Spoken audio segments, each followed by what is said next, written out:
Ed Davey, the leader of the Liberal Democrats, is often spotted campaigning across the country, paddleboarding, falling in, bungee jumping, and of course, more importantly, getting a makeover on this very show. He looks so debonair. Very debonair. Very debonair. Got the same shoes. Still got the shoes on. Still got his shoes on. Excellent. But behind the politics is a very personal story. Ed has spent most of his life as a carer, first for his mum, then for his grandmother, and now for his 17-year-old son, John. And he's not doing it alone, of course. His wife, Emily, who lives with multiple sclerosis, is right by his side. And as Ed releases a brand new book, this book here, Why I Care and Gorgeous Why Care picture. Matters, the couple join us on the sofa. Thank you both for coming in and joining us this morning. It's lovely to meet you. We often meet your husband, but it's always nice to meet the power behind behind the brains, as it were. It's an extraordinary book, Ed, and a lovely sort of tribute to your relationship with your son, John. Will you tell us a little bit about John and what his journey's been like? Yeah, he is undiagnosed. We don't know actually what's wrong with him, but it's a neurological problem. It's in his brain. So he doesn't have as much white matter as you and I.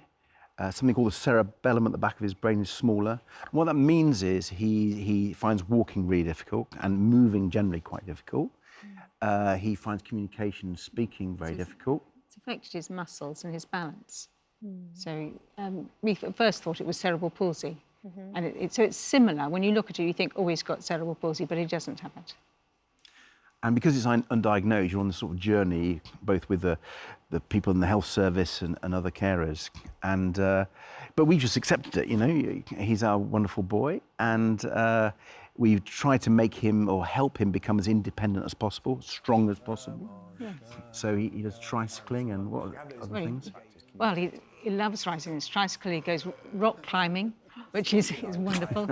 Sailing, he loves. Sailing, yes, tying up the ropes. I don't know how much of the actual catching the wind he does, but yes, he does that. He loves swimming. Swimming it. Yeah. Really, So like his dad, he's got an adventurous spirit. Oh, he's Yeah, an yeah. adrenaline junkie. He is. You know, if it's wet, the wetter the better for him, and the splashier the better. Amazing. I think what the book also really draws attention to is the need for carers and actually how they are the unsung heroes of our country. So often there are people who are caring for people that you don't even know, and they're actually the people who keep the country going, both emotionally and economically. Yeah, well, I mean, in the book, there are stories of 4 other carers because I wanted to tell the stories of others because I think there's 6-7 million people, they reckon, out there looking after loved ones. Many of your viewers will be looking after relatives, and that's what it's about. Yes, I mean, we're not different from anybody else. It's a very ordinary story in many ways of being a carer. But part of the issue about being a carer is it's physically and emotionally exhausting. So by the end of the day, you just collapse into bed. You're not going to, when people send out forms from the council asking you about you're too tired to fill in the forms. So you never hear the carer's voice because they're just simply too tired caring. And there are so many people, and often I think about older people who are looking after older spouses, and they've got their own health problems, and they've got to look after their spouse. And so we're in no way different from them. In many ways, Well, we're quite lucky. We're not better. We're lucky. Yes, we're very fortunate. And, you know, because I'm in politics, I want to make sure that I can be the voice of many carers out there who are exhausted and who have forgotten. And the point you made, Kat, that we actually rely on carers. Really? So if family carers said, well, I'm not looking after my loved one, the social care, the NHS would collapse, literally collapse. Yeah. So one of my views is if we can support family carers just a little bit more, that would help so many of the problems that we have. And you are a leader of a major political party in this country. How do you do that? How do you find the resources, the infrastructure to do that? Because we can see how complicated it is for anybody that's in power to manage budgets. You mean for the national solutions or for our own family? But national solutions, I'd say first, because I understand that everybody has individual demands as well. Exactly.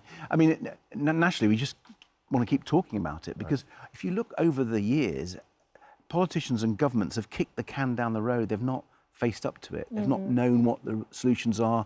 But we've actually had 25 reviews, commissions, inquiries, reports since 1997 about what we need to do, but no one's actually done it.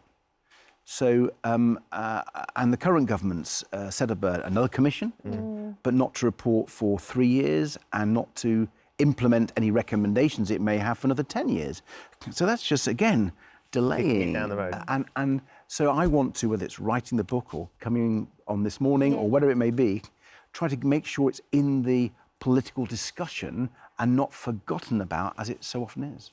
I think it's so important as well to reach all the different generations as well, because your mum was very poorly. She had cancer. You were looking after her. At what age? You were a teenager, weren't you? Yeah, well, my dad had died when I was 4. Yeah. Mum became terminally ill when I was about 12 and became progressively worse, and then she died when I was 15. Yeah.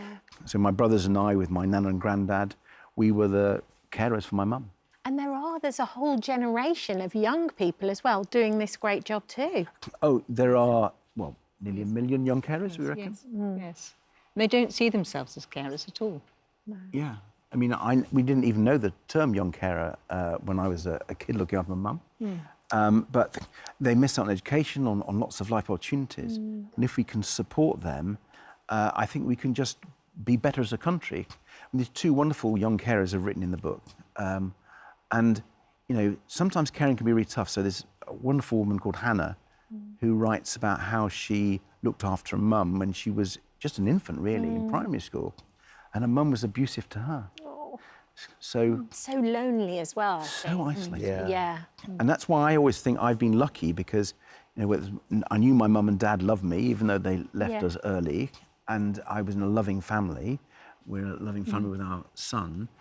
But there are many people who either don't have that family support or they don't have, you know, we're lucky financially. You know, we know we can put food on the table. But often you find people who are caring after loved ones, they're really struggling. Yes. Sure. Yeah. I think you've both been very honest as well, Emily, about the future for John and how you set him up, because that would be for any parent who has a child who needs a lot of care.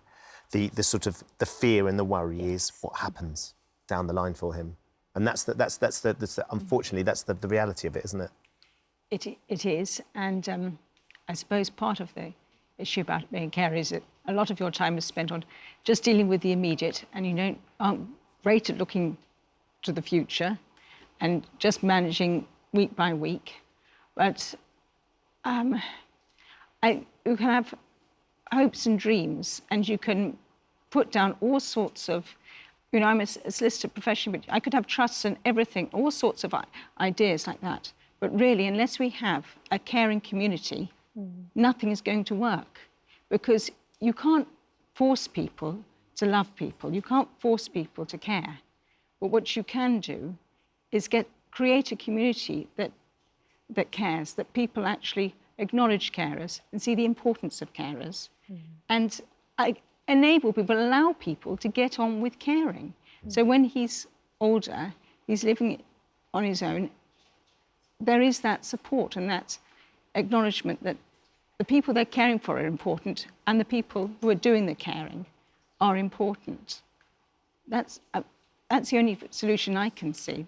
But Do you know, it's such a pertinent point as well, though.